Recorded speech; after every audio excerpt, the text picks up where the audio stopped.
You're watching HFO-TV, your partner in Pacific Northwest multifamily investing. HFO-TV is brought to you by Pacific Exteriors Northwest, apartment siding contractors with nearly 30 years of experience, providing exceptional quality and service to multifamily and residential owners. And by Gantry Incorporated, the nation's largest independent mortgage banking firm.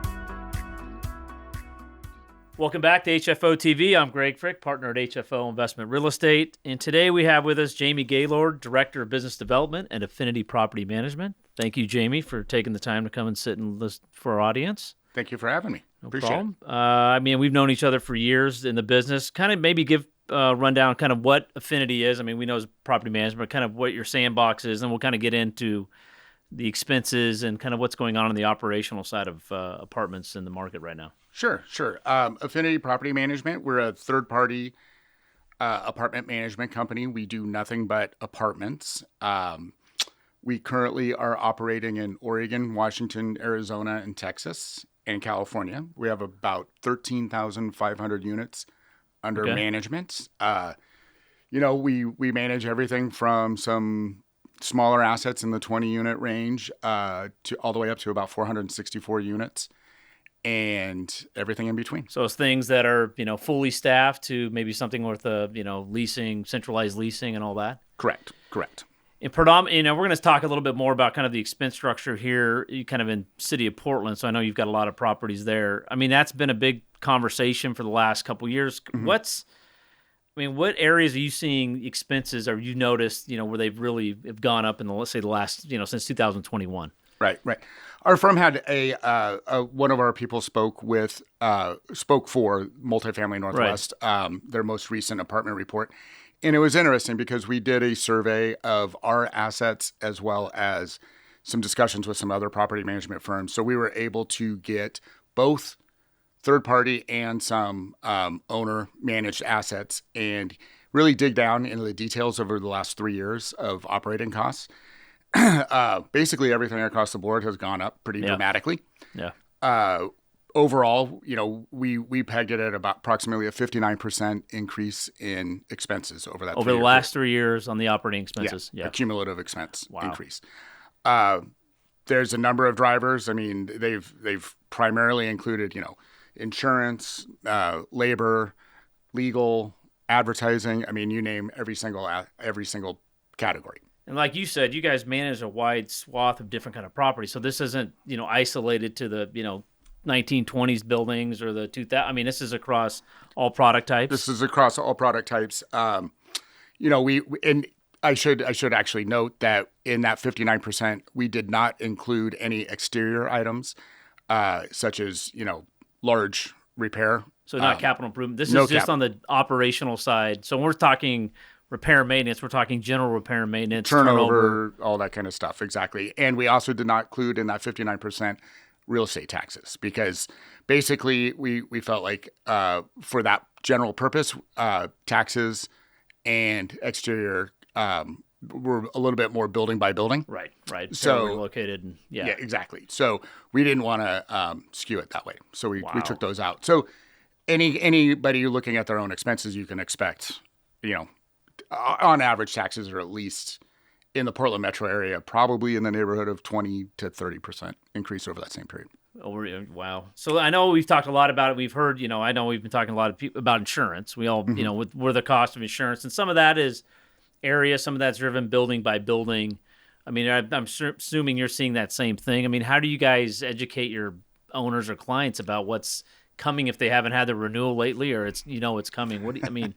How do you brace for something like that? It's tough. I mean, to my knowledge, to my understanding, there's only about 4 remaining insurance carriers that'll even carry in the Portland metro in Oregon. Of those, a couple of them are significantly changing it based on age of property. That's what we're saying. So, if it's 20 years old, or 25 years old, you'll have a hard time getting coverage. We're actually telling people that, the first quote that we get, I mean, if it's in the neighborhood of 20 to 40% increase, take it. Take it. Yeah. Don't ask questions, just grab it. I mean, there's a significant chance you could just get dropped. I know another one that comes up a lot is,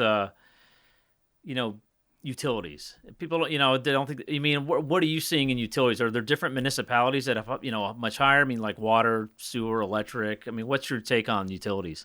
All those different things are. Portland is the highest by far. Yeah. There's no. That's just in how it's been operating. Some of the municipalities are better than others, but all of them have gone up.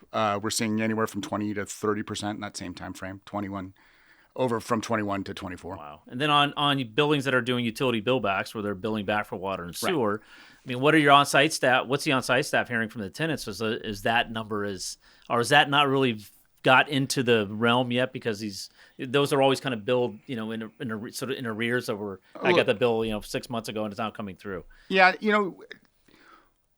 we don't get a ton of pushback from the residents. Okay. As a proportion of their overall bill, it's still not a substantial one. So if your bill goes from 100 to 120, maybe in the winter you don't notice as much. Okay. But the cumulative effect of that is increasing their cost of living. Right, and for the bottom line for the owner. Mm-hmm. And then what about what's kind of go line on like trash and recycling? I'm sure we're seeing the same kind of increase. Again, Is that municipalities, depending on who your vendor is? What do you guys do? Is there anything you can do proactively as a management company in helping owners, mitigate some of this, or how do you handle that one? Sure. Well, in the Portland metropolitan market, or Portland specifically, trash has been a real big issue for two reasons. One is they're starting to implement some penalties for recycling. So you have to make sure that you have your bins taken care of and so forth, and it's labor intensive for the site level management people, the maintenance. So that's people. something put onto the site level management Correct. to make sure it's getting done correctly. Correct. If not, there's there's charge potential to it. charges for that. Right. And then illegal dumping is a major issue for us at most sites in Portland. So, it just adds to the cost. I mean, your expectation is you have twice a week garbage and it's full on the first day, or somebody leaves a couch or something. Or mattresses and so forth in there. And that's just an added burden to the site to pay for that cost. Well, then you brought up again. I think you brought up the staffing of for the recycling. I mean, what are we looking at on staffing costs and payroll? Because as you and I've talked offline a lot about is as we've seen a rise in minimum wage and just as unemployment went down and employment rates went up, we had a rise in cost. I've had a lot of conversations with a lot of owners like, hey, the same issue you're having on your other business, management companies have a lot of employees. I mean, that's just kind of the natural. How do you explain that? And, what do you say to them when they're like, geez, my payroll costs are through the roof? It's like, hey, you're having this. How do you handle that part? Yeah. Fortunately, it's an issue that like you said, most businesses are having. And so, most ownership groups understand that to some degree, but it is. I mean, we've seen our labor costs go up probably 30% or more in the last 3 years. And it's to maintain competitiveness. If you don't pay, they leave, and then you have a new person, and then they have to learn everything about that building, and it's been kind of a cycle with that. That is abating. We're seeing that back to kind of more normal levels. You are now this year, correct? Okay, yeah. So that's getting better. So this year is.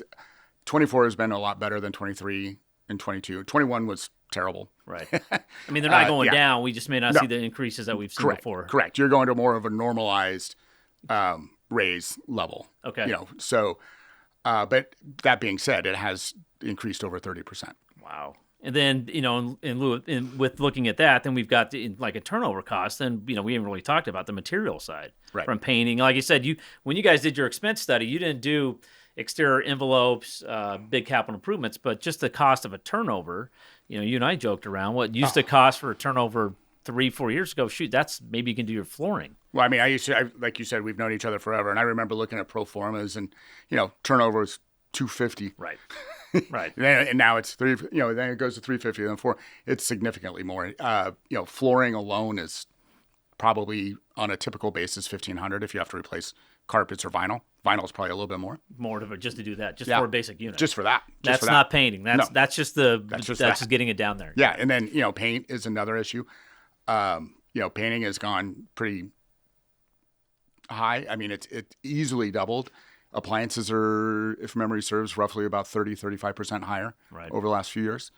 And what people, which is happening in the overall economy as well. And people forget that, when they hear inflation's coming down, which it's slowing in our industry as well, but they never go below. Right. You don't get the money back. Exactly. That's what I try to explain. Is the inflation is going down. That's the rate of inflation. You understand the price isn't going down. It's, we jump from here to here. Now maybe we'll slow down, but we're not coming back down. No. In my 25 years of doing this, I've never seen it go backwards. Yeah.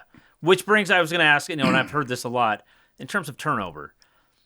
Is it, and I've heard anecdotal stories on this about the level of turnover, and I don't know if it's the tenant mix, is it, I don't want to make it sound like we're, old generational thing, but that there's more extensive turnover with the tenants nowadays than what we used to see. I don't know if it was, we raised, hey, if you move out, you broom sweep, and, you're worried about if you didn't get a reference from the landlord or something like that. Right. Are you seeing that more portfolio-wide, that there's just more extensive turnover based on how the tenants treat the project when they move out?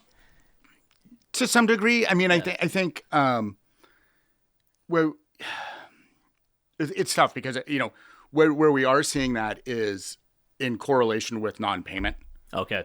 So non-payment of rent and evictions have gone up since the pandemic. It's just, and since, I'd say probably over the last 4 or 5 years. So as we came in the pandemic and coming out, we're still dealing with a lot of that. And a lot of that, some of it has to do with legislative issues where they've increased the time frames before you can do anything. So, but what we do find is we often we'll get a resident that knows that they're eventually going to be leaving, and they tend to not take care of the unit. I'll just put it that way. Got it. And then as you mentioned, with some of the legislation and tenant, what you've got to do from that just adds on to the legal costs. As you're going through more, not only is it back rent or things like that, we've got the legal costs, which then gets factored in through. So I mean, I know legal's gone through the roof. Legal, according to the study that we did for Multifamily Northwest, we've more than 250% increased our legal costs in 4 years. Wow. And Affinity, for example, a few years back, we hired in-house counsel just to try and mitigate some of that cost. Correct. Yeah, so you're not outsourcing that all the time. Yeah. And has that been effective? It's been very effective. Yeah. So communication's better. Correct. Yeah, we have one lawyer instead of firms managing it, and it's been very effective. We've been able to, the costs attributed to having the in-house counsel, what he does, he bills at a lower rate for us, because we're his only client. Right. So we pass that savings on. Oh, that's good. But it's still substantial. It's still, you're still doing it more often than you did before. Right. And again, this is kind of residual from the pandemic. It kind of started as we coming out of the pandemic, and it's still, going. Correct. Yeah. So what do you do as you're talking to owners as they're like planning and budgeting ahead? I mean, are there things that you're advising them to do to try to get a handle on this or try to stem the, growth? Well, we try and implement as much technology as possible. Okay. To mitigate, depending on the property type of building, you want to try and, like, let's say, a building that used to have maybe 1.5 people, because you've got packages being brought in, you have showings, you have this and that. Maybe you can take that down to one person from a staffing standpoint. Right. For example, and then add package lockers, which are, you use your phone, right? And you get a code, and you open a locker, and that's your package. So nobody needs to be there for that. Same with self-showing technologies. You can implement some of those things, but all those have a cost too. Right. So you're still paying for the technology to do that. You got to change lock types. There's an upfront cost to get that engaged. Correct. Right. Correct. So it's kind of a give and a take, but we're trying to implement utility cost savings where we can, saying, start looking at energy trust things if you can, but there's only so much you can actually. Do you see owners going maybe ahead on some improvements sooner than with, we've known some owners, not saying all, but there's some that would wait to the very end. I mean, knowing now that where costs are going, it's like, hey, you can wait a year or two for this improvement, but it's not going to get any cheaper. So you get an extra year out of, quote, your roof, but shoot, the way things have been going, that roof cost may be up 20%. I mean, is there some of that, or is it now just trying to digest that number? There was, They're no longer. Yeah. When I would say 22, 23, when things were really super spiking. Yeah. That was the time where people were really starting to go, well, I should get this done now if I can. Now people are kind of like they're trying to kind of get as much out of it before I'll use the analogy. I had a mechanic. I had tires changed, and he goes, "Well, your brakes are down to about 20%. Do you want me to replace them?" And I'm like, "Will the new ones be 20% longer?" Exactly. Yeah. Exactly. Yeah. Is technology better? It's going to give me the extra 20. So then he's like, "No," and I'm like, "Well, then we're going to wait until they need to be replaced." Right. That's kind of what people are doing now because the costs everywhere else are so big.